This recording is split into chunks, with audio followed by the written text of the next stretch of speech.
You're listening to the Low Pressure Podcast, the podcast for skiers. Presented by CMH Heli Skiing and Peak Performance. The Low Pressure Podcast is sponsored by CMH Heli Skiing, where you can choose from 11 unique locations and experiences, including 4, 5, 6, and 7-day signature trips, the brand new single-day trips. You can do small groups with just you, 4 friends, and a guide, or the private and exclusive, where you get the whole place just to yourself. So find your next adventure at cmhheli.com. The Low Pressure Podcast is also sponsored by Peak Performance. There are many ways to make it down a mountain, but the best line is your line. And the adventure is there, so make it yours. Visit peakperformance.com and get the gear to unlock your free ride spirit. Game on. This is Janelle JY. Because she's rad.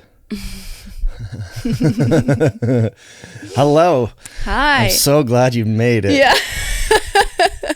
Thank you for rescheduling so many times. No, what, the one time? Well, I guess, yeah, a couple times. Yeah. Whatever. It is what it is. It is what it is. I was just concerned that for your well-being yesterday. I honestly totally blanked. And at 2:00, now I'm going to tell you the real deal. 2:00, completely forgot. Had a bunch of stuff going on in the morning. Totally forgot about the podcast because I didn't write it down. Mm-hmm. And then I actually had a nap. Yeah. And that's why my phone was dead and I was napping. And you're like, "Are you okay?" And I was like, "Yeah, I was actually doing great."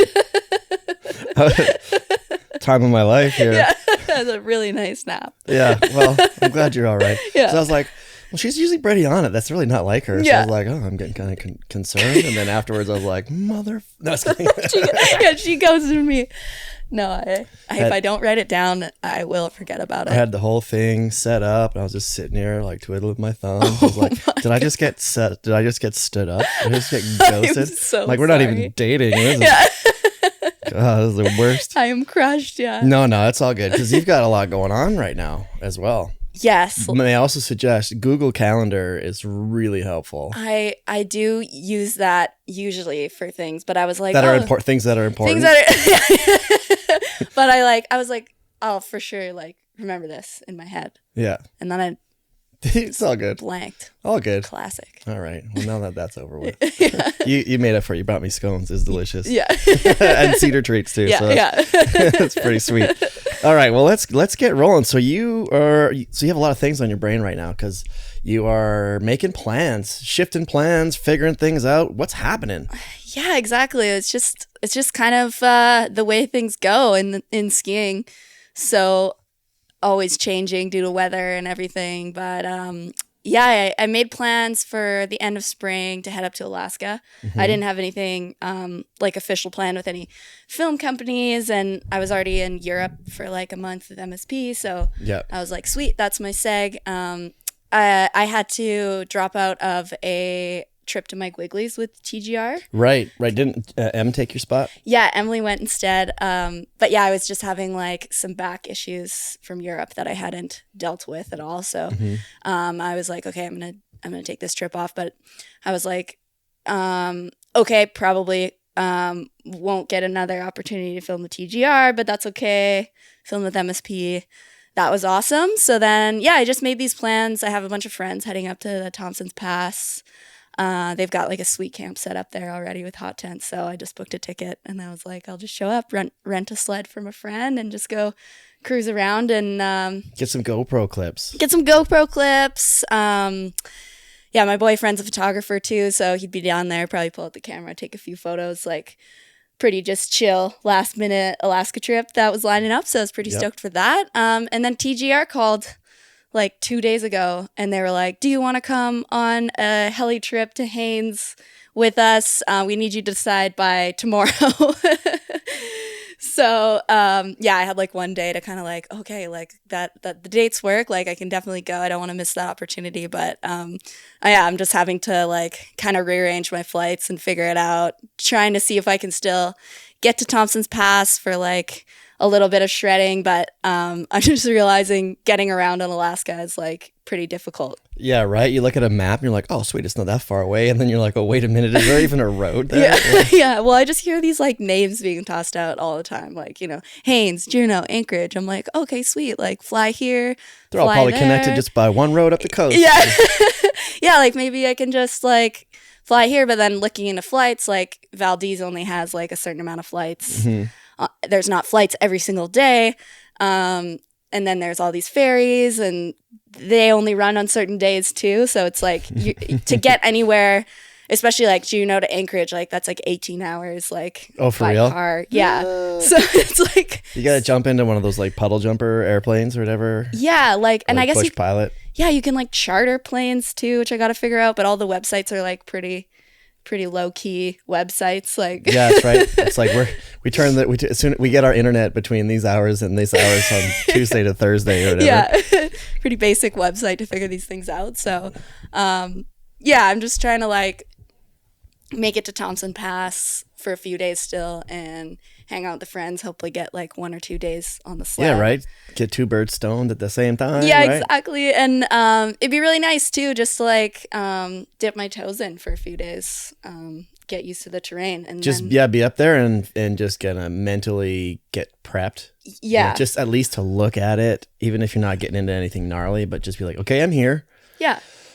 Take a deep few breaths, mentally prepare, get set up, get like, align whatever you need to align it within yourself, and then head into the crew and then start smashing out killer lines and getting clips. Yeah. But it would be hard, I guess, because you never skied Alaska, have you? No, I haven't. So exciting first trip. Yeah. And when you get there and they're like, okay, get out. They fly up and they're like, get out. Yeah, You know? this is what we're skiing. Yeah, I feel like I have this vision of Alaska like being super gnarly and huge terrain, which it is, but I think there's also like options in Thompson Pass, like stuff that you can sled to, like nice ramps you can just like boot up and just Find a like a training spine. yeah, exactly, like a little spine that you can just like walk up to the top to, or like a nice ramp, just like ski something steep and like get the idea of the scale. Right. So that's kind of the idea, and I'm still trying to figure out, even though it would only be like in Thompson's Pass for like 3 or 4 days, Still invaluable. still valuable. And even if not, like I've got some really good friends there I'd like to catch up with, so Yeah. and they'd be stoked even if I just rallied for a few days, but yeah, Right. just got to figure out the logistics of that. That's pretty cool. Well, like I said, don't worry about it. I know I was just on a trip adjusting and arranging, and that's kind of one of those things. You're like, oh, I got to spend time to figure this out now, and it's like it does take time and it does take mental energy, and you're like, oh, sometimes you just need a nap. Yeah. I'm 100% on board. I'm a midday napper. I'm a late night owl, but I love a good little, like, I'll get out with the dog even if it's for half an hour, and I come home and I'm like, oh, I'm kind of Just have a quick nap. just a little sleepy. Yeah, and I had like a few days before in Denver. It was my most corporate experience. Oh yeah, I just saw you posted reposted somebody's story on that. Yeah. Tell me about that. What was that all about? So I was a part of the like Northeast Goals Day, like their internal brand Goals Day, just to kind of like line up all the employees on like what the future of their product is looking like, and like they're doing their spring 26 sort of idea, so just to get everybody aligned and stoked. And then it was a women's panel with Olivia Amber and Brooke Rabatou. So yeah, we're just like having like a discussion like on some chairs and some mics in front of like 400 people in the company.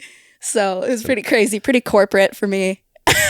Because you've done like film tour stuff, and like you've been in front of people like that, but this is like slightly different atmosphere. Like how are you at dealing with that kind of stuff? I've actually like over the years like gotten like more used to like the public speaking thing. In the fall, I emceed like the snow sports night at Banff. Yep. So Banff Film Festival. That's right. Yeah, so that was really cool, and it was like, yeah, good opportunity to practice. And this one was a little bit different because it was like more of a discussion, and there wasn't necessarily like a ton of time to like prepare what I was going to say. So I found that pretty challenging. And I don't know how like the other two girls are really good at like corporate speaking, you know, like making their Keywords. Right. Yeah.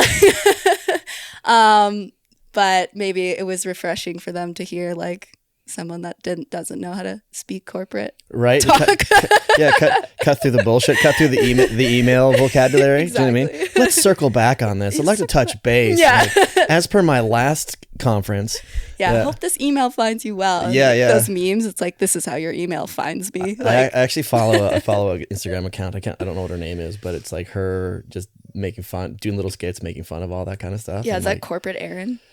Maybe that one's funny. It might be, but it's like I never really understood any of that until I started really doing full time the podcast, and now I'm just like, oh, this sucks. But it's not like internal. It's always trying to chat with someone else. Yeah. They're always trying to be like polite and nice and inoffensive and as beige as possible. Totally. Yeah. But I think I might just switch it up because some of the ones that I receive where it's like, yo, dude, what's up? Yeah, quick and sharp and fast. And I'm like, oh, this one's easy. I like that. It's kind of a power move to be like super cash. Yeah. You're like, yo, hey, just quick little note. Are we doing this? Can I send you an invoice? What up? Yeah. Or like make an email joke. Those are hard though.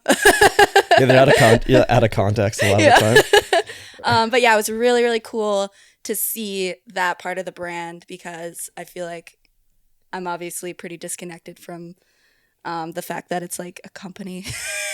It's like an actual business. It's an actual business. I'm like running around the headquarters and like checking out the office. I'm like, oh, there's like kind of like cubicles here and there's like an office party going on. That's got to be pretty interesting, but also fun, I guess, for you too, because I think when it comes down to like, maybe loyalty is the wrong word, but it makes you feel like you're more a part of it. Like you understand it more fully so that you can represent it better. It's not like you're just throwing on a jacket, but like this guy designed the pocket. Yeah. And this person figures out which colors we're going to go do. And then this person, so-and-so. So you know those people behind, and then you learn a bit more about like the development, not only of the products, but then how does everything get paid? And what do you do? Oh, I'm an accountant that does this. And, you know, you get to meet all those people that are all involved in creating like a hat, like what you're wearing, you know what I mean? And it comes down to people doing financing and sourcing and sewing, but then also distribution and logistics. And when you understand a little bit more of what goes on behind the scenes, you get that more full, rich kind of idea of what you're representing. Yeah, exactly. And yeah, just like it was super cool. I had a lot of meetings like with design teams and just providing feedback. And Ooh, are we gonna get a pro model jacket? No, but it was just cool. Like they're like, try this on, and like we changed this, and they're really like after athlete feedback. And I feel like I've been at the brand now for 3-4 years. Yeah, 3-4 years now, where I'm like finally just like getting into that aspect of it a lot more, which is like super rewarding. And I wasn't sure what to expect out of the trip, and I was like a little bit nervous to speak in front of a bunch of people, but I ended up leaving like just super fired up and like really stoked to be like, oh, like this is awesome. It's amazing when you get around people. So I've done like conferences, like whenever I used to go to SIA when there used to be ski snowboard conferences, and you meet all these people and you get all this energy. And then I've also done like podcast stuff where you get together with a bunch of people that are just keen on improving themselves.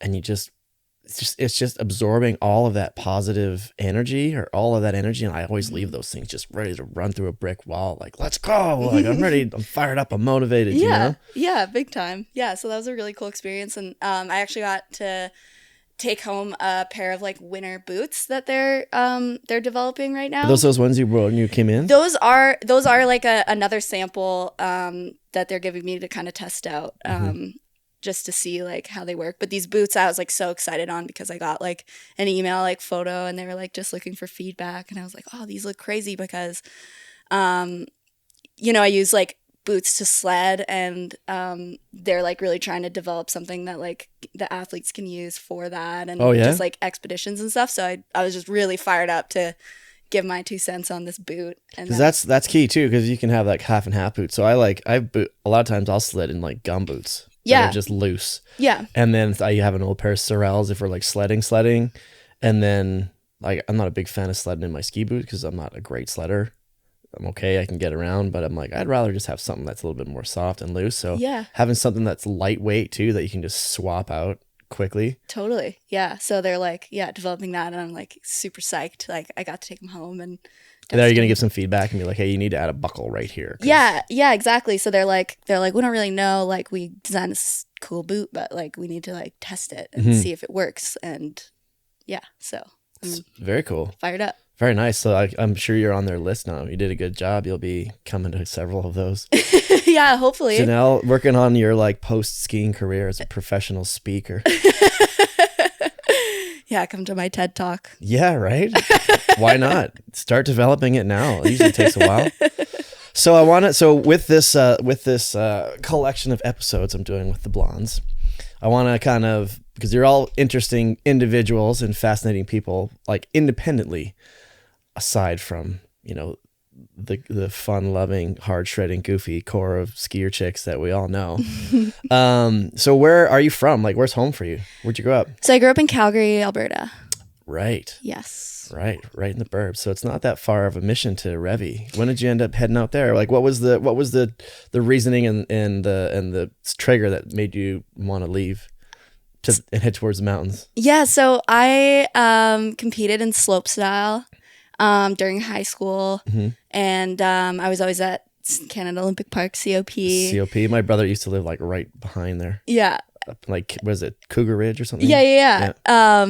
And yeah, that was all a really great experience. And I'd like, I don't know, I always like had aspirations and dreams. I was like, I really want to be a pro skier, like flipping through magazines, like this is amazing.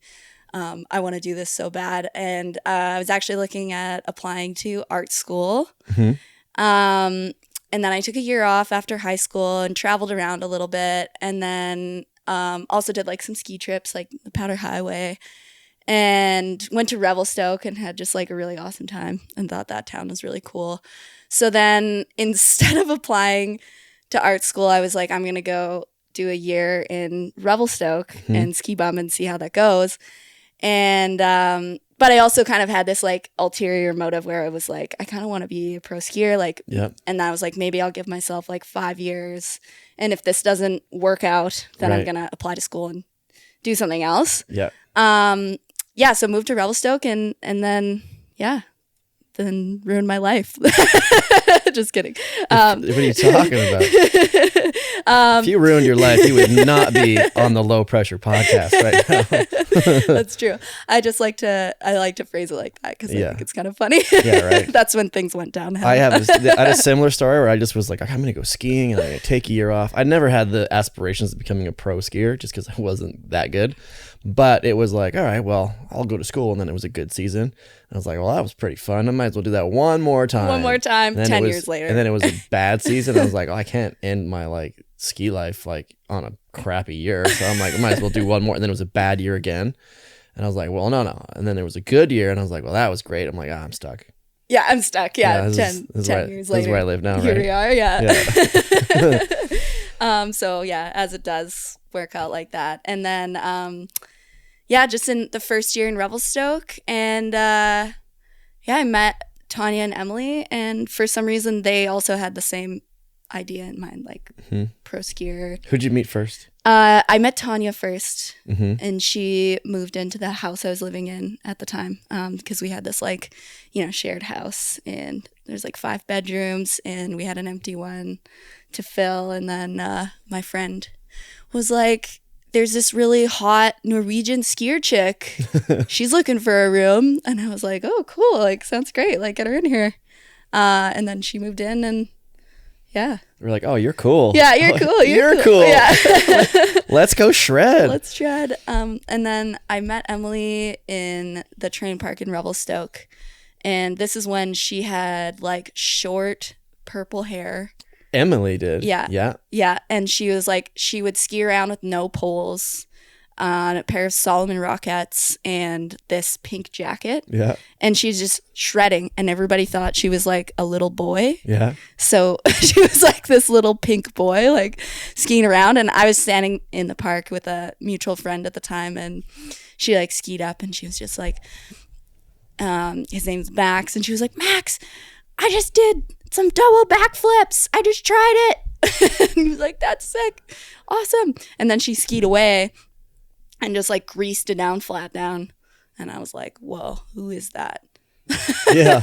Like, wow. And then you just see her around the park more and more, and then or at the bar and be like, hey, let's be friends. Yeah. And I think like we skied together another couple times. And then like the next conversation we had was like, I was like, I kind of want to start like a ski crew.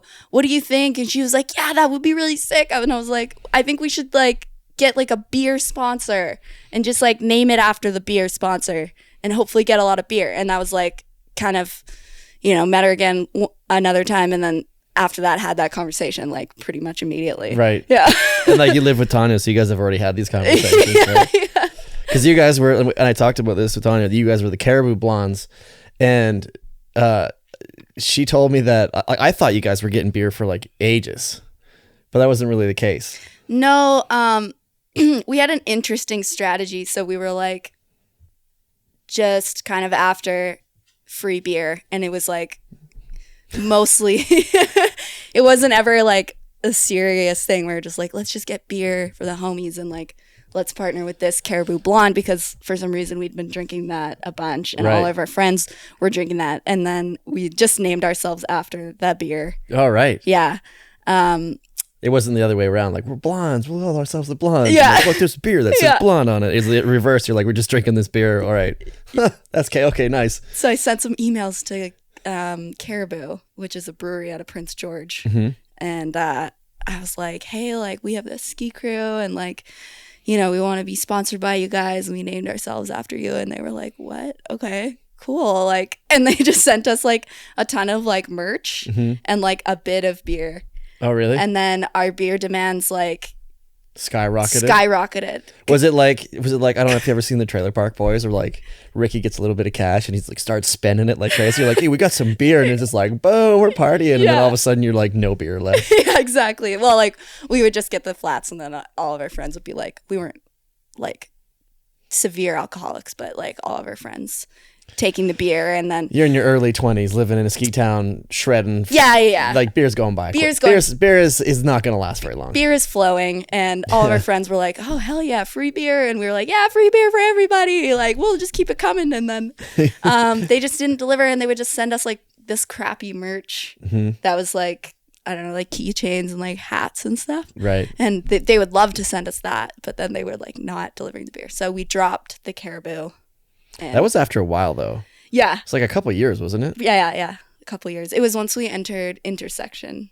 Right. And we didn't want Caribou to be involved. Right. You want to give them the free advertising. Exactly. We've, this is kind of the limit of what you provided for us. Yeah. But Emily and I just had this conversation the other day. We're thinking actually of going back to them. Oh, yeah. It's full circle. What if we started the conversation again? Right. And we're like, look.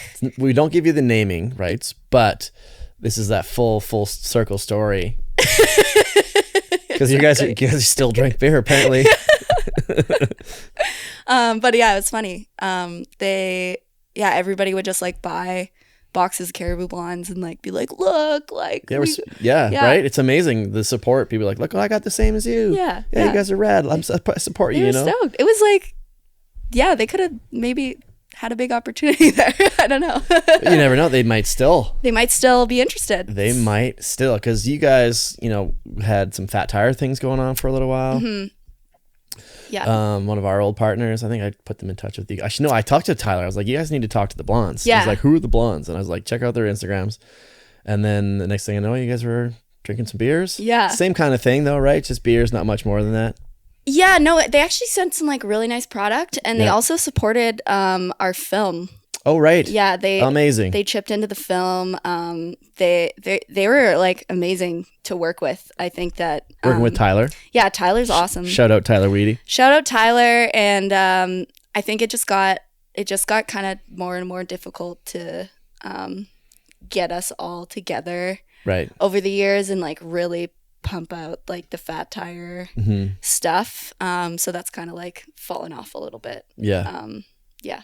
Yeah, as everything does. Yeah. Right? Yeah. Thanks. Now we're on to the caribou blondes again, right?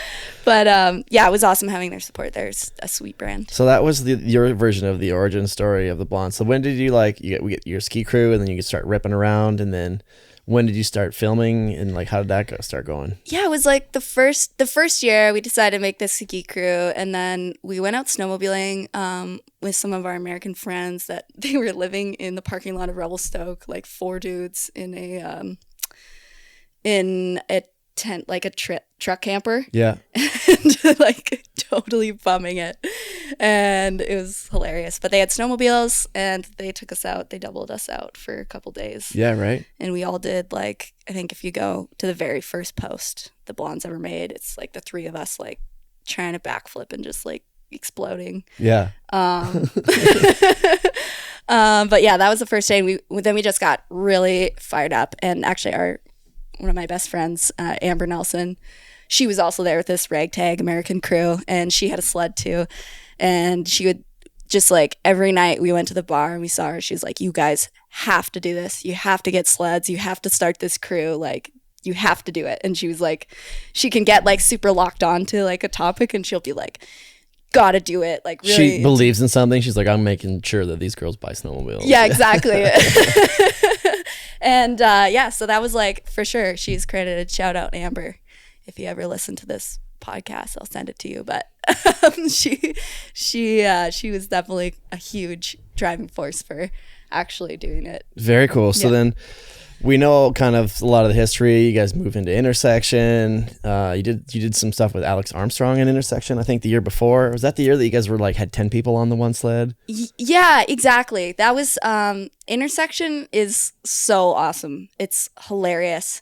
Intersection, for those that don't know, it's part of the World Ski and Snowboard Festival here in Whistler, and it's there's a couple video challenges. So it's like there's Intersection. You guys put together like a 6 to 10 minute video or something like that, and you have like 2 weeks to do it. Yeah. And then there's a 72-hour film challenge, and then there's like a pro photo showdown.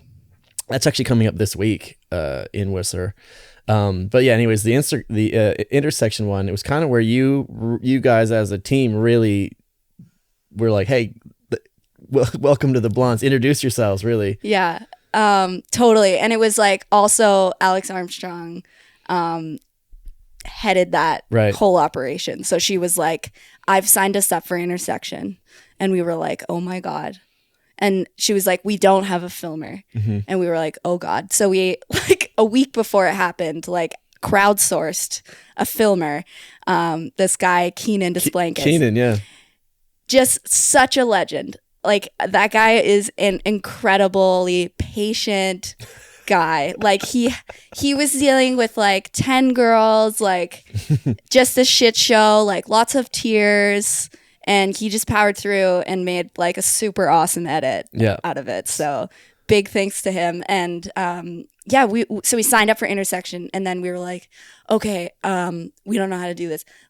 And I was like, well, we probably need more girls, right? Like, we probably need more people to film, because we had no idea what filming was like and how difficult it is the more people you add into the mix.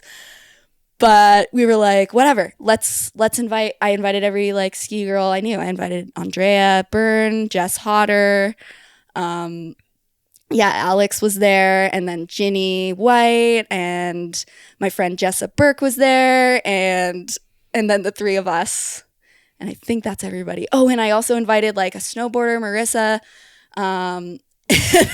and we rented this like Airbnb in Whistler and like crammed everybody inside. Because you were all still in Revy at that point in time. Yeah. So we drove out, got a trailer for the sleds. Like, we all drove in my truck. Yeah. And and then we just entered this like just incredibly stressful situation of our own creation. Yeah. But you know, it really ended up working out. Like, the film was awesome, and people loved it. Didn't it win fan favorite? Did it win that year? Yeah, it was People's Choice. People's Choice. Yeah. Which I was like, it didn't win, huge. but it won something. It's People's Choice, and that, I think that's almost better. It's not as much money in your pockets, because I'm sure a little bit of cash would have been helpful. Yeah. But that was kind of like the like the spark that people were like, who are the Blondes? Like, what is this all about? That's when I kind of knew about you guys a little bit. Because I knew Alex and I knew kind of what was going on. I was hearing these rumblings, and then I saw this. I'm like, oh, these girls are gonna go far if they continue. This is gonna be fun for them. And it's really cool to see like from that like shit show of an endeavor how everybody's like careers have like blossomed since. Absolutely. Yeah. Yeah, absolutely. You're saying all these names. I'm like, actually, they're all killing it right now. Yeah, right. And so, yeah, that was an awesome time. And Intersection is just such a cool event for so many reasons. Right. It's like I feel like it's so core to the sport, and it's just like everybody getting out there, like trying to get as many clips as possible. And it seems like the team that wins is also always the one that gets like somebody gets really injured. Oh, Jesus. In the team. And like that was true for like a few years, and I think it's still the same thing because they like try the hardest. Yeah. Somebody chucks themselves, gets super banged up, but then they win. And the it's UBC crew had a dude like mangle himself a year or two ago on the rock ride. Yeah. And then the year that we were in it, there was like the burlaps crew, Right. And Garrett Capel like dislocated his knee, and I think Anatol was in there, and he like broke his orbital and kneed himself in the jaw, and like. Yeah, it's crazy. There's like really blood. Gotta risk tears. it for the biscuit. Yeah. You know? Well, that's cool. And you know what is like you guys, there hadn't really been like a solid crew. Like you guys, like it was pretty new, pretty neat. And now it's like you've had this real impact and have inspired a lot of like younger girls and other girls. Like there's another like Dead Barbies, which is like kind of similar to what the Blondes was, but do you see that as like, hell yeah, that's awesome? Or are you like, hey, who are these girls? You know? Yeah, I'm like, hey, who are these girls? And I'm like trying to fight them. And Yeah, no. right. Fill their sled gas tanks with sugar. Trying to sabotage. Get off my turf. No. Yeah, no, right. Not at all. I'm so fired up. But the way I see it is like that's a direct influence on them is having them create that. So Dead Barbies, like Sam Tuff is the filmer.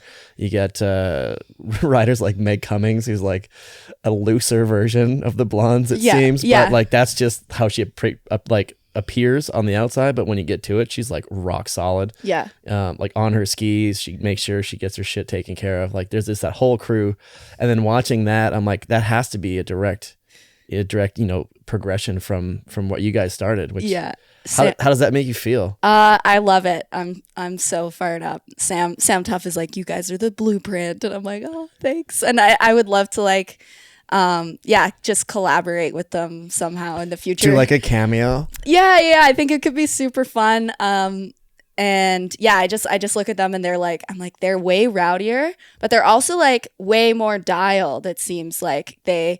Like, Sam just seems like the visionary, like the true leader of it. And she's like got the camera and she's got the editing skills and she's a DJ. And I feel like when we were kind of starting, there was so many like questions and so many like questioning myself and like not really sure like what the direction is, not having any idea what I'm doing. But like, yeah, like maybe we set down that foundation. So they're like, okay, we can see like, what they did. And now, Sam can just really send it and be like, okay, I'm going to edit, I'm going to do this. Right. And like, and they can even call you and be like, hey, what did you do at this situation? Yeah. Which they seem like they don't need like any advice. They're just killing it and like doing a really good job. I'm like, they're like us, but like way rowdier and like way more well executed. Like, right. Yeah. It's pretty exciting. Yeah. It's pretty exciting. Like, you guys have been in the industry like really for only like 4 or 5 years or so, let's say. And look at the impact you've already had, which has got to be pretty cool. Yeah. Like goosebumps a little bit, right? Yeah, like I love cool. seeing that. And like you guys are just so, I think you're the right people for it, right? Knowing you guys, you're just all such fun loving, goofy, open, willing to share people, which is why I love you guys. So I want to talk about you more. So you, as you said, you grew up in Calgary. That you got together with your friends, the Blondes, but you've got a lot of other stuff going on as well. You are a forest firefighter. Yes, I was a forest firefighter. Right. I don't want to take that claim because I haven't been doing it for the last 2 summers. Fair. But I did it for 4 or 5 years. Mm-hmm. Yeah. So tell me about that. So that was just like, now you've started this winter thing, you're hanging out with these awesome rider chicks and like, okay, cool. My path to becoming a pro skier is working. I don't necessarily have to go to art school, but now I need to pay for things. So is that just like an easy job, or like a job that approached itself that seemed like it could be quick money, or how did that come about? Yeah, in Revelstoke, there's like a super base. So they have 2 unit crews and 5 initial attack crews. So it's like a big part of the work out there is firefighting. Like a lot of people And a do lot it. of firefighters. A lot of firefighters. And the house I was living in was owned by the crew supervisor. Okay. And my roommate was a firefighter. Yeah. And then another roommate moved in that was a firefighter. Yeah. And it just kind of seemed like a sweet job. Like it seemed really fun, and a lot of people did it around town. And then I sent it, and it was just like a really nice alignment with winter, because it was like you just work nonstop all summer. Like your shifts are like 14 days straight, 12-hour days. So you're just working to the maximum amount. And before then I had like two or 3 jobs at the same time in the summer. Right. And that's like probably way more exhausting than just having one all-encompassing job. So. Right. Especially if you have like naps in the middle of the day and like you miss your shift. Yeah. Exactly. I like naps. Yeah. Yeah. So, I signed up for that, and I did like a contract crew, which is like a private company that the government hires to do like, they do like all the kind of grunt work that the trained government firefighters like don't want to do. So they hire, and they just kind of come into the fire like after things are like way settled down. So what do you finish guys up. do? What was your job then? So I did the contracting for for 1 year, and then I was like, I want to be in the action doing the cool shit. Oh, so you're just going in after and like, raking and cutting down dead trees and that sort of thing? Mopping up, Yeah. like putting the fire out completely. Right. So it was pretty boring work. But then I decided I wanted to go government. And it's the most rigorous interview process. And it's kind of like military-esque. Like you run a beep test. What's a beep test? It's like where you sprint, like you run. Like a fitness test? Yeah, fitness test. Right. Yeah, beep test. So you run beep, beep, and then it slowly like increases. Oh, doing like wind sprints. Pretty much, Yeah, yeah. yeah. So you have to get like a certain score on Yeah. the beep test to be considered for an interview. Oh. And then you get the interview, you have to study, you get the questions right, and then you get into boot camp, which is 10 days unpaid. Just like Getting your ass kicked? Yeah, just getting your ass kicked. Like rigorous tests, like there's one like human factors test where they like wake you up in the middle of the night and just put you through all of these like just like kind of challenges that are like designed to fail. Like these scenarios, yeah. Yeah, just to like crack people basically. And Specifically related to like situations you'd find yourself like out during the job. yeah, exactly. And they just try and make you crack and weed out the people that are like Weak. not weak, but Weak just in like stuff, weak-minded, weak in spirit. yeah, I guess so. Like people that can't handle pressure like that you're gonna find in the job. So Right. yeah, so that then, I mean, if you get to boot camp, like you're gonna get hired more or less, unless you have like a big freak out in the human factors thing. Right. So then, yeah, that kind of just like pushes you into the funnel, and then if you stand out at boot camp as somebody who's like super solid and really good, then you get kind of like pick of any base in the province.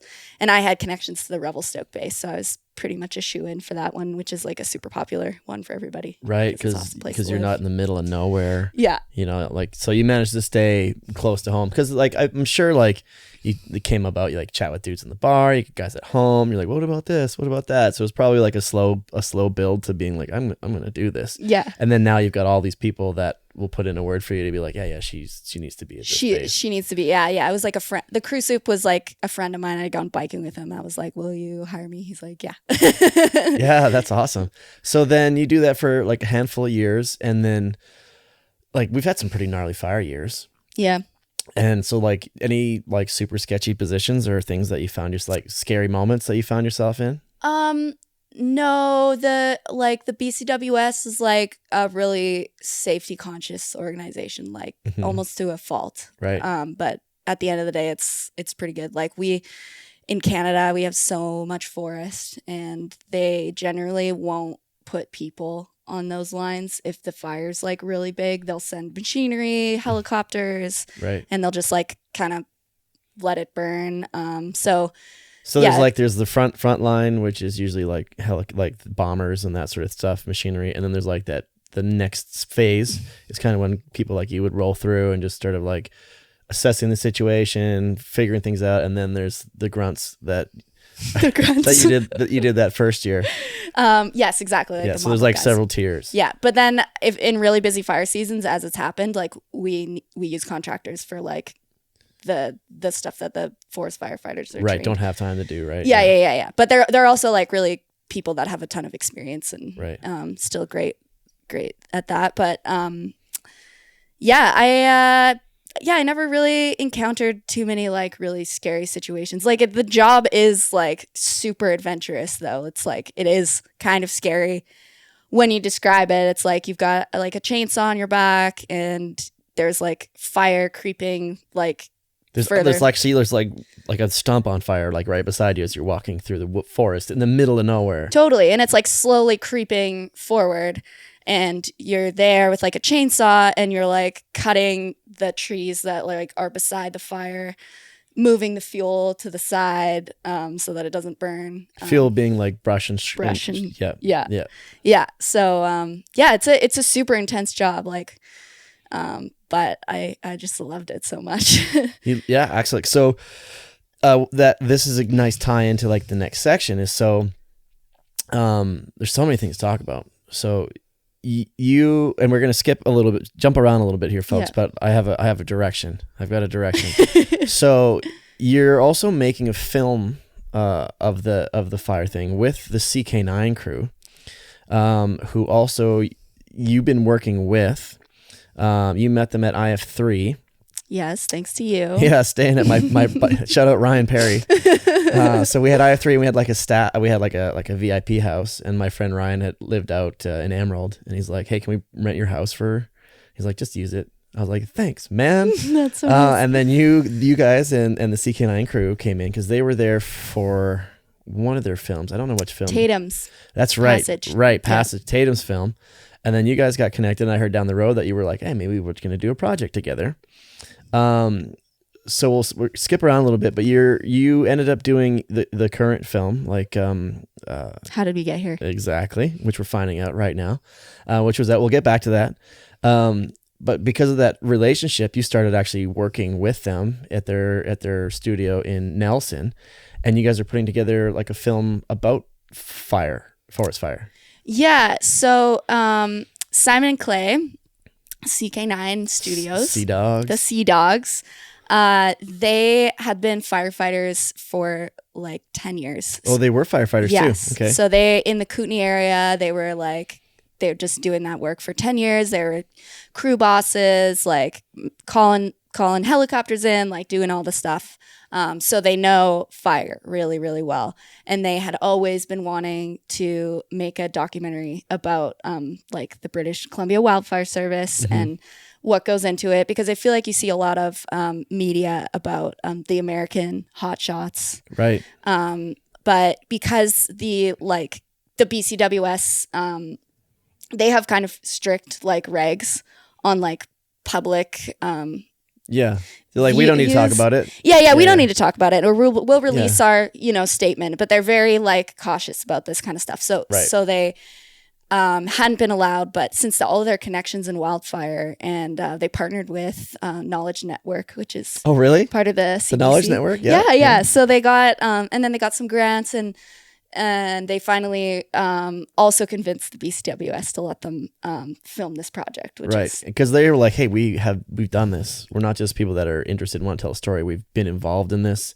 We know how to present it. We know what it is," which probably helped too. Yeah, it's like part of I've just learned a lot about film through that experience, but part of documentary is like mainly the access, like what can you show for this documentary, like what do you have access to show, right? And they have so much access because they know the whole Kootenay wildfire base like super well. They're all great friends, and they put together this plan. They worked so hard, like through logistics and through legal, like associated with BCWS. And essentially was what they landed on was like they have filmers, but the filmers are previously trained BCWS employees. Right. And that was the only way that they were allowed to get out on the fire line. Because they know what to, they're not going to be a liability. Exactly. Yeah. They So don't. instead of a chainsaw on your back, you got a big camera on your back. Yeah, totally. So I ended up going, I did like 20 days of filming this summer, couple days on the fire line. And it's awesome. I'm super excited to see the project. Those guys have worked so So hard. they knew, obviously you worked together with them on that film, and then of course with hours and hours of travel and sitting and meals and whatever, you get to know each other quite well. They're like, oh, you did fire too, that's great. So were they like, oh, we can get Janelle to do this for us? That's like basically tasked you. Did they just say, hey, do you want to film for us? Yeah, it was kind of like, I knew that they were making this documentary. I thought that was really awesome. And then, they were kind of like, hey, we need another filmer for this. And we know you have previous experience. And I was moving to Nelson anyways, because I was going to join the fire crew there. Oh, right. That was the plan. I was going to fight fire. But then they were like, we have this opportunity for you to gain some filming experience and to still be on the fire line. And I just thought that sounded like... It's way better. Yeah, exactly. Like film it, but still be involved. Yeah. So I said, yeah, hell yeah, that'd be sweet. Oh, very cool. And then was that this summer was the first year you did that? Yeah, this summer. I actually didn't get out filming a ton due to just like, it was so hard to get access with Right. BCWS because Right.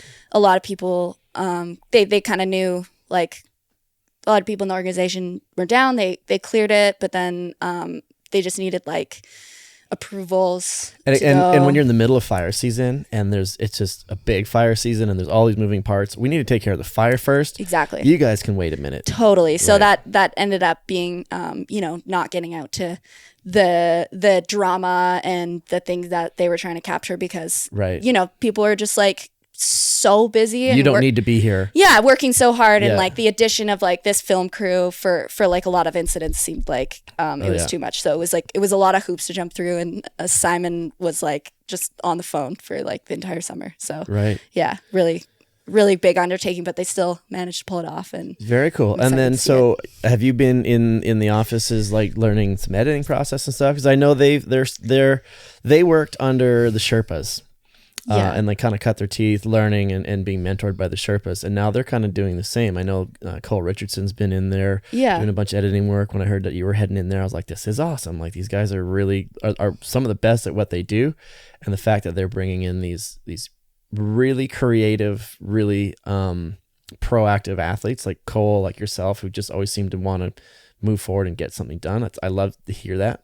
So have you been learning a lot on like the editing side or like the production side with them? Yeah, definitely. They're like one of the best in the game, like for editing. So I was just learned like on a fast track of like how to run DaVinci and I did like a lot of the kind of leftover little deliverables they had for the sponsors we worked with like on our project and a little bit on Sam's project as well. And it ended up doing like a lot of like post-production on our project, which was really awesome because I could like be like take that shot out. And I was kind of like over the shoulder with the Kayla a lot of the time, which was probably kind of annoying for him, but it was cool to oversee like the whole process. And then when we were starting this film, we were like, let's do a 2-year project, and that ended up working out better for the North Face anyways. But they also had Sam. It was originally supposed to be Sam and Cole's like project with Arc'teryx. So they had those two big clients. And Simon was like, let's have you on like as a co-producer so that I can get this done. Right. And then you can help me like produce that. So that was going good. But then this kind of segues into something else you want to talk about, which was my injury. Yeah, we wanted, because there's so many bits and pieces. There's such there's just so much that's going on, and it all kind of blends and folds. So you were working on your project to get started, and then you hurt yourself. Yeah. So we were filming and I was doing like a lot of the producing work, which was super fun to learn. Planning trips with Simon, And the producing, before we get the producing work, is just like logistics, basically. Logistics, and also like funding. Okay. So I was doing like a lot of emails and like As per my last email, and just a lot of talking with the sponsors and trying to figure out like deliverables and timelines and getting the funding and making the pitch. So Simon and I made the pitch together, as well as my friend at the North Face, John Torres. So we all kind of like combined and made this really nice pitch and sent that out. So that kind of goes all into producing. But I got injured in January of the first year of the project, and I got a pretty bad concussion. So I kind of had to drop out of the producing after that. Right, because you were out for a few months, weren't you? Yeah, I was out for the rest of the season. Right. Yeah, I think it was all in all like probably 6 months recovery. So talk about that a little bit if you're comfortable with it. Yeah, totally. Like you hit your head at first, and then the next like couple weeks you're just in haze. Yeah, like I cased a road gap and I broke my orbital, so I smashed my knee super hard into my face, and that was in northern BC, and got me out, and it was like such a hectic scene to like get back to like an actual hospital that could like assess me. So I took like 3 hours of ambulance rides. Oh wow! To get back to Kamloops, and I had a broken orbital, and my friend came pick me up and brought me back to Revelstoke. But I was actually super bad concussion from that, and I mean it was like a minor concussion, right? Like that's what I was never like officially diagnosed with that either, because they were like just concerned about my orbital. Right. Talking about if I needed surgery. Did you get surgery on it? I didn't. No.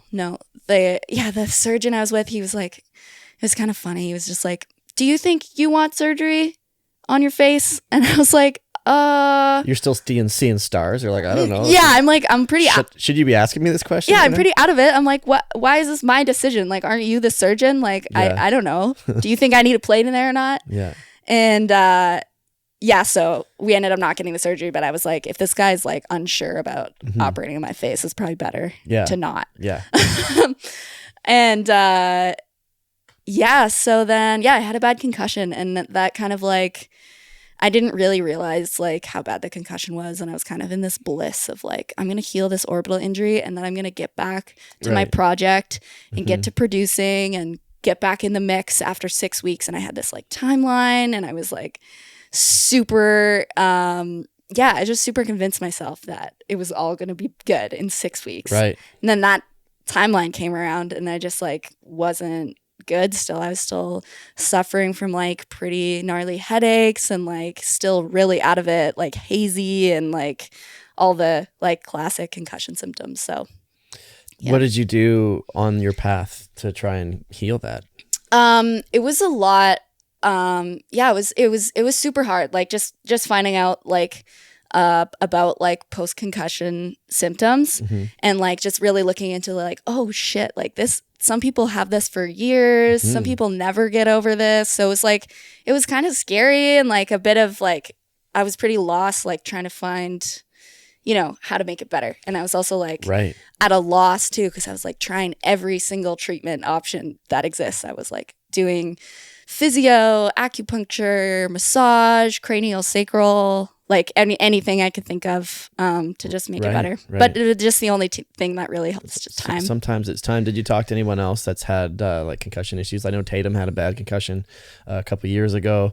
And it's something that happens in skiing, but isn't really talked about that much. As I find a lot of people, for them, it's kind of a private thing, because this is who I am. This is my brain. This isn't like, I smashed my face or I blew my knee, which everybody does. That goes deeper, because it's like, I'm not myself. Right. So people, I think are hesitant to talk about it. Yeah, big time. And I think that's part of the issue with like why it's so hard to deal with, because like nobody knows like what's going on with you. Because it's different for everyone too. Yeah.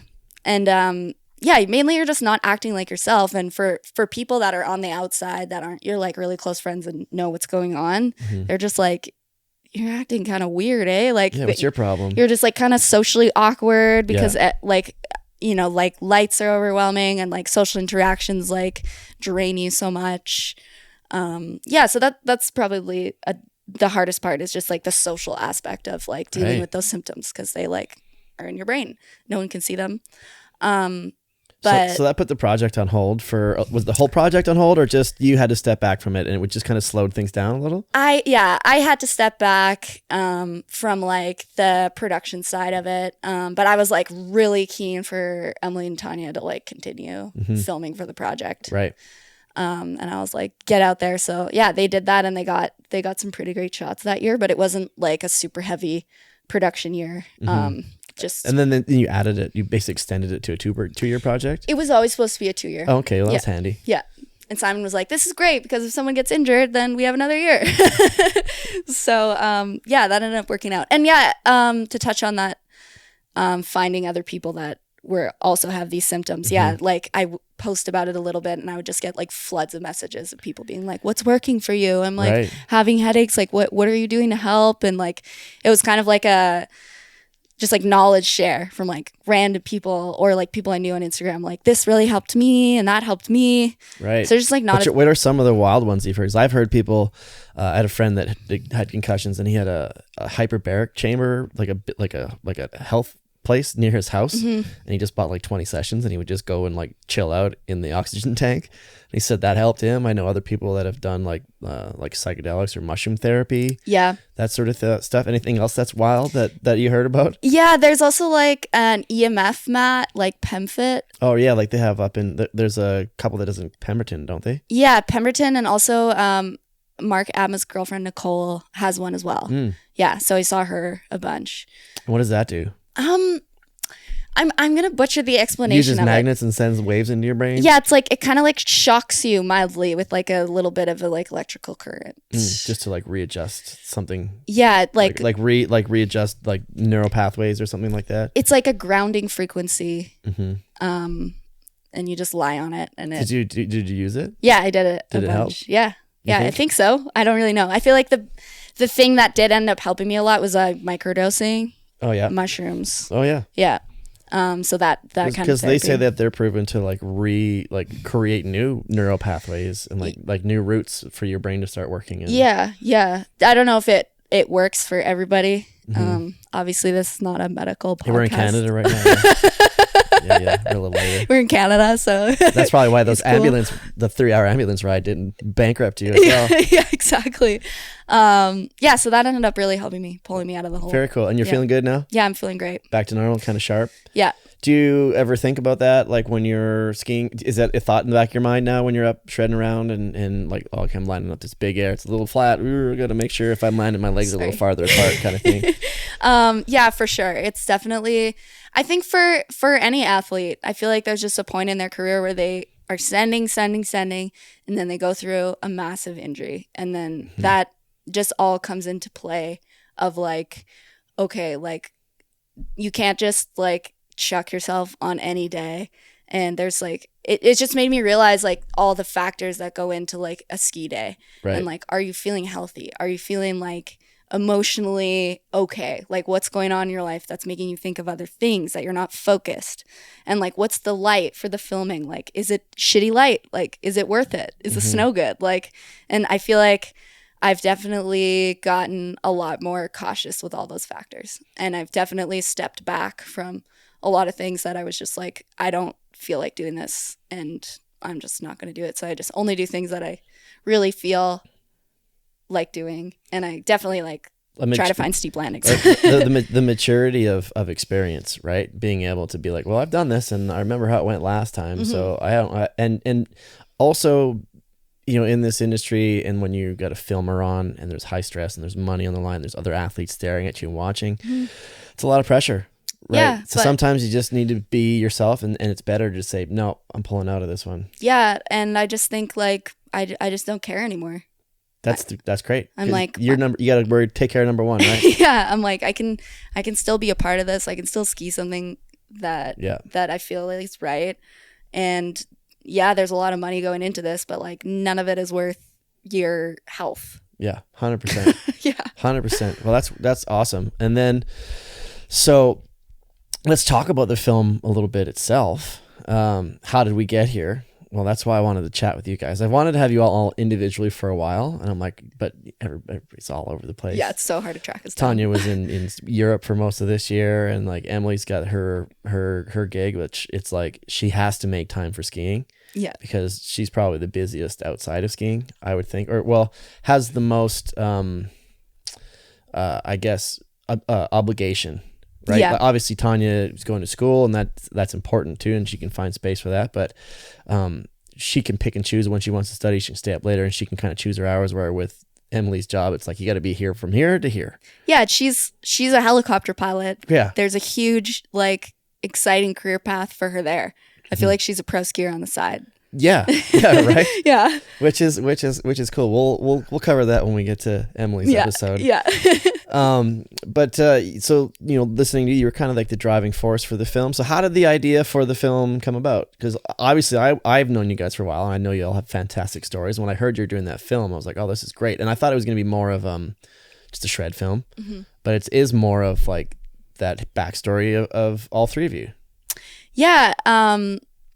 It definitely came about via brainstorming with Simon, I would say. Like I've always really wanted to do our own project for like a lot of years, and filmed with MSP for a while, but I was like, I really just want to like tell the story in our way and have like creative control over it. And then after IF3, Simon called me a little later, and he was like, hey, like we have space, like we think you guys are great, like there's a good vibe here, like let's do a project. We enjoy partying on coffee tables. Yeah. Dancing on tables. Yeah. We're compatible in a party scene, so that's important. Yeah, we vibe as people. We're vibing. So he called me up and he was like, let's do this. Like, let's tell your guys a story. And then I kind of already had ideas of like, we have cool extracurricular activities. So we're the blondes, but all of our lives are so different and unique and interesting at the same time. Yeah, and like it was just kind of like, how did we get here? So that was Simon and I brainstorming, and then also Torres, the North Face, also like making sure it could like fit with the brand, and right, and it worked out great. And you had a release, and you did a bunch of touring for it as well. Yes. I would have liked to organize like more of a specific tour for it. But then it kind of just ended up getting into all these festivals, and they were kind of taking it, and I like looked into what would it take to make a tour, and it was just so much work, and I had a job, and that it would be a job in itself, right? So, yeah, it's a lot. Yeah, it's absolutely a lot. Doing with like I know with IF3 and then connecting with everybody and trying to set that up, setting up a tour is big job, because we work with the TGR crew. I did some like announcing for them, and I over COVID I put on the MSP film, and knowing like how much those guys have to do, because you have to like communicate. And with Amy Ingebrigtsen and Todd Laguerre, they did their Powtown revival, and you have to organize a venue and people to put it on, and logistics for how many different cities and how many different towns. So like just doing it for one is a lot, but then add it to 30 more, and it's like, oh goodness, like this is a lot. It's an insane amount of work. And then also just having like funding to like take the venue, because like you could just do it at a brewery, and that's easy enough, but then sometimes they'll allow you to do that, because then they get people into the brewery, they take some cash, right? But if you do it in a theater, you get to sell tickets, and then maybe sometimes they sell out quick. So like I've talked to TGR about this, and I was like, hey, I didn't even know when the movie was coming. He's like, yeah, tickets sold out really quickly, so we didn't need to do any advertising for it. So we didn't really need to push Insta stories to Whistler or anything like that, right? Yeah. So it's like being able to gauge or manage that as well, or maybe you're in a market where tickets aren't selling. You're like, okay, we need to put some energy into like making sure people know about this there, because you want to make money for something like that, because everybody needs to put a little extra in their pocket. Breaking even is like the bare minimum.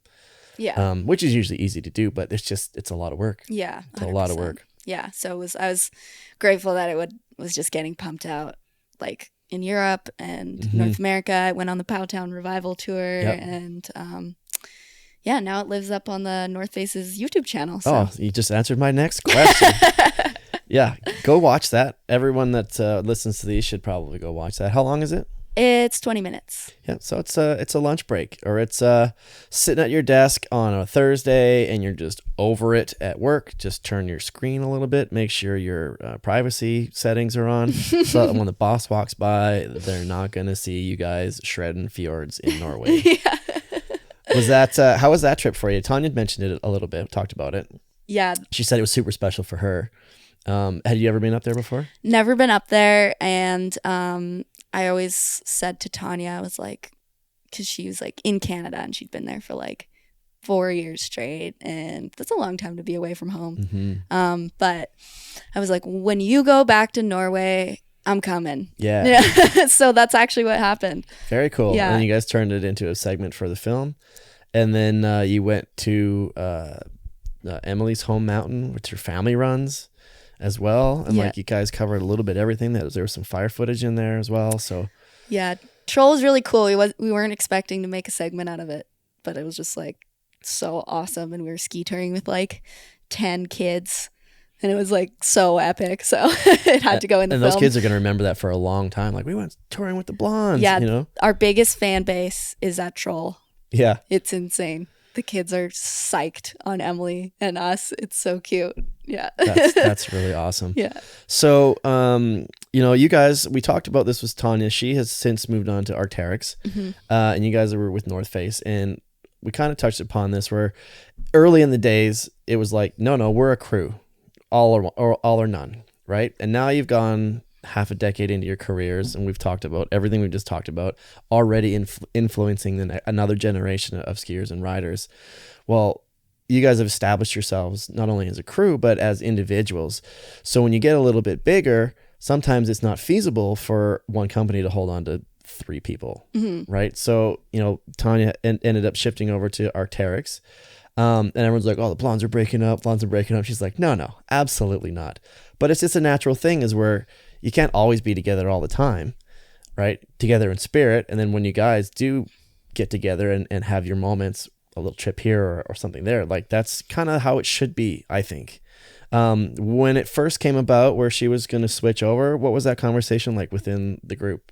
Well, it was just like, I just told her, like, you got to do whatever's best for you. Like, I'm not gonna sit here and tell you like that's the best for me, right? Because I don't know if it is. Like, obviously we're gonna ski together less if you're on another brand, but like if you think that's the best path for you, like, go do it. Like, don't factor us into this decision. Like, just do you. Yeah. Go for whatever's best. Yeah, like we got to where we were because we were all together, but now there's a moment where it's gonna have to change. Yeah, and it's like we're not like defined by the brands. Yeah. Like, we have a brand that's you have your own brand. Exactly. Yeah, and it's like, thankfully it's been supported by the North Face and like pushed forward by the North Face, which is the North Face. But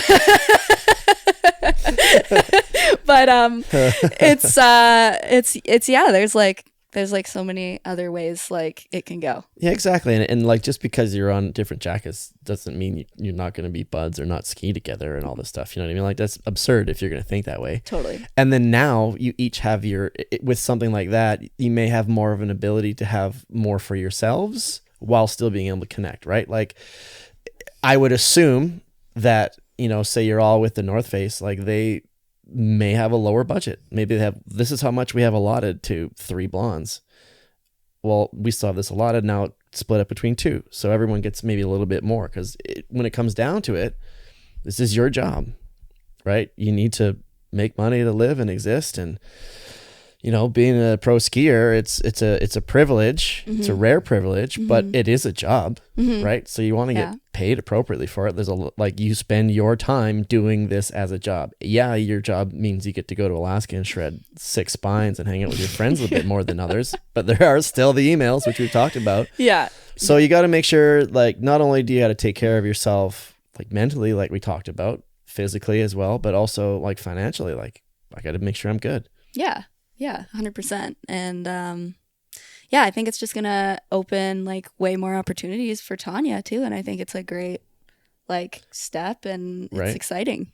And then also, you know, and I'm going to use this analogy. So when I moved back home a couple times over the course of my time in Whistler, just for a couple summers, and then both times I was like, no, screw this, I'm back. But I found that I would see my friends more when I lived here than when I was always near them, because I would make a point. I would make it a point, right? Because when you're like always around people, like there's people in Whistler that I'm like, I got to call that dude, or I got to go hang out with them.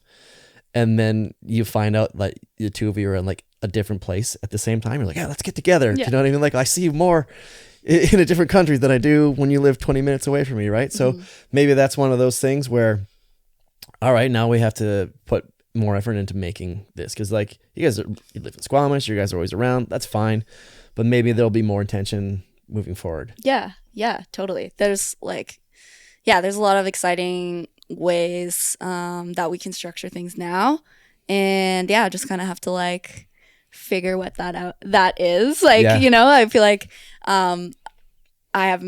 we haven't posted on the Blondes in a while. Who runs the Blondes account? Is it you? We all have access to it, but I've been running it, I would say, for a bit. Yeah.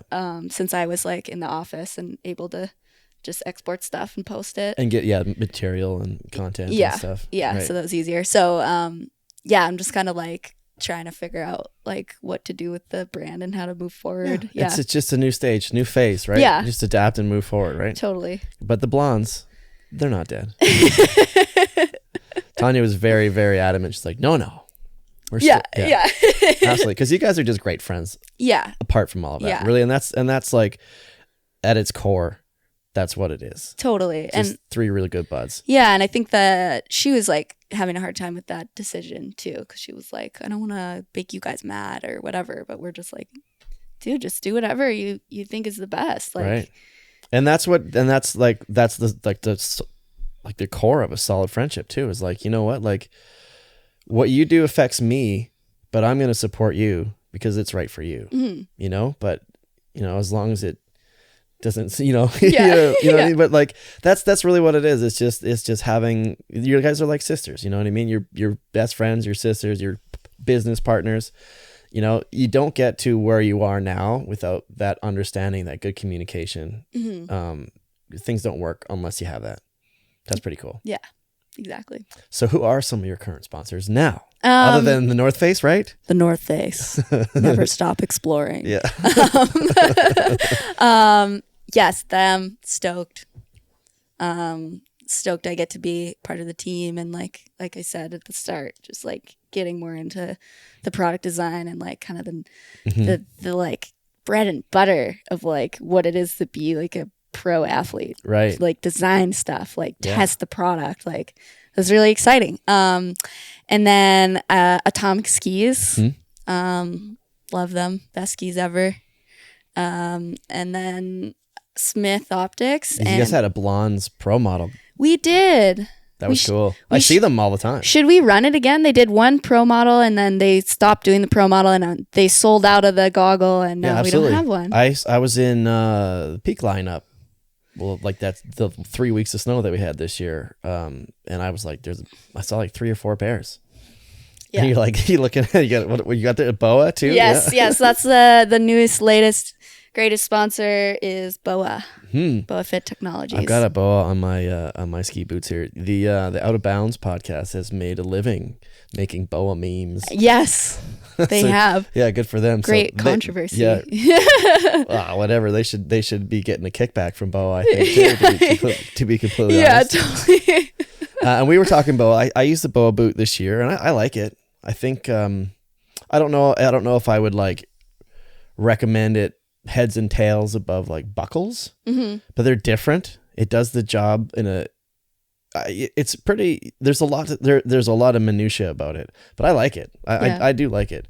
But like I was telling you before, I have a super narrow foot, so I have to like crank. Yeah. But I learned that I don't have to like pop it fully release. I could just back it off a little bit. Yeah, and it's nice to get that precision fit. When I those buckles that are on the 2 buckles by the foot, like I always lose them. They always just loosen off, fall off. Like you smash them or something. I smash them, they fall off halfway through the season. So I actually think the BOA is like way more durable of a piece, and of like it's got like some scuffs on it. But that's about it. Yeah. Yeah, but that's about it. It's just like crank it, and you can get like the replacement parts too. Right. But I haven't had any like issues with this like durability. Yeah, I haven't either. I've enjoyed it. So I have the Atomic Hawk boot, and I'm digging it. I'm digging it for sure. So right on. Cool. I didn't know that BOA was. I know BOA obviously. I always wonder about that with companies like Gore-Tex who work with brands. Like brands have to purchase Gore-Tex and work that way. And and then there's BOA, which needs a brand to attach the BOA to their boot. So it's kind of like once removed. So I always wondered how that works for them when sponsoring athletes or sponsoring things, because it's not like people aren't. I don't know if people are buying a jacket for the Gore-Tex, or they're buying a North Face jacket because it has Gore-Tex. Yeah. You know what I mean? So I always found that as an interesting dynamic. Or like, I'm going to buy this boot because it has the BOA, or I'm going to buy this boot because I like this boot brand and it just happens to be with BOA. So so that was always, I'm going to have to talk to someone else about that. Or maybe I'll call BOA and be like, hey, let's have a conversation. Hey, let's talk about this. But that's pretty cool. Yeah. You joined on with them like midwinter, you said? Yeah. Fantastic. Yeah, we're still waiting to like do the announcement and stuff. But, what time does that happen? I don't know. We just kind of have to like get the assets together. So I may need to pause this. I don't know. I'll talk to the guy. Right. I think it's good. The contract's signed and everything. Yeah, so. fantastic. Because this will be kind of late April. Yeah. I think that should be fine. Hopefully it gets announced before then. But yeah, it just worked out super well with Smith. Smith uses BOA. Mm-hmm. The North Face uses BOA on some of their runners, and Atomic as well. So it was just like, oh, I've already used this product so much and I really like it. I have the shoes, like the BOA shoes, and they're way better than laces. I love it. So there you go. BOA. Right on. Anything else that you have to say to the people out there? Hi people. I don't know. Not too much. We just covered a lot. I feel like it's a lot. I feel kind of hazy from the amount of like talking we've done. Do you have that feeling ever, like when you talk for like an hour straight and you're like, I feel dizzy? Sometimes I do. So a couple of days ago, I was in Tahoe and I did Josh Dyack on like Wednesday morning, and I drove to Ming Poon's house in North Tahoe and I did an episode with him, and I drove to the airport, dropped my car, got a shuttle to a hotel room, edited Dyack's episode, put it out, scheduled it, and then caught a flight got up at 4. I went to cut my flight at 6. So I was like, gassed. Yeah. So that's the same thing. When I do those trips, I know I put myself into this headspace, because sometimes I can get 2 episodes or 3 episodes in a couple days. Mm-hmm. And I think I just run on adrenaline, but at the end it's just like, I'm drained. Yeah. Emptied, dumped out. Just a seasoned conversationalist. You know what? Yeah, I guess so. I guess so. Do you know what? Of all the frustrations of everything that's involved with, I guess, owning a media company, I guess what it is. I used to think it's just a little podcast, but everything from editing to lining up sponsors to organizing episodes and having, people bail on me and like, I was kidding. But just all the organization and all that kind of stuff is.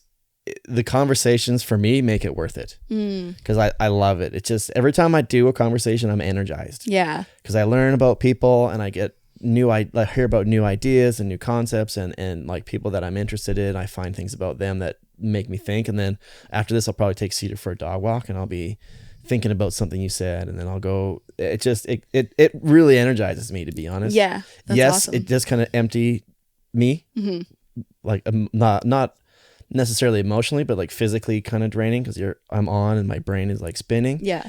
But it also really enriches me, and I still do it just because the conversations are awesome. Yeah. Yeah. Like I get to have conversations with some of the coolest people in the world that are involved in the sport that I love and have kind of dedicated and tailored my life around. So like you can't really beat that. Yeah, exactly. It's great. Yeah. It's pretty sweet. Well, thanks so much for coming. Yeah. Thanks for having me. Appreciate you, my friend. Yeah. And where can they find you? On my Instagram, JY. You sure? Or it's JAAY? Yeah. AAAY? JY. Y, but like Y with a WH. And then a Y. Oh, I just remembered one last thing too. So once I asked Emily, or it may have been you, I was like say when you're having a bad day and you're maybe like not landing a trick or something like that, do you ever just be like, oh, it's a case of the yips? No, but I should say that. Do you know what the yips are? Yeah, the yips, the like the choking sensation. Yeah, it's like you just can't figure it out. Yeah. So like, say you're like, I know for instance, I learned about it with baseball, right? So a guy picks up a ball and he throws it to first base and does it a million times, and then for some reason he'll not pick it up right, and he'll overthrow it or he'll miss it, and you just aren't quite on the ball. Yeah. The yips. I think it was Emily I mentioned that. She's like, what are the yips?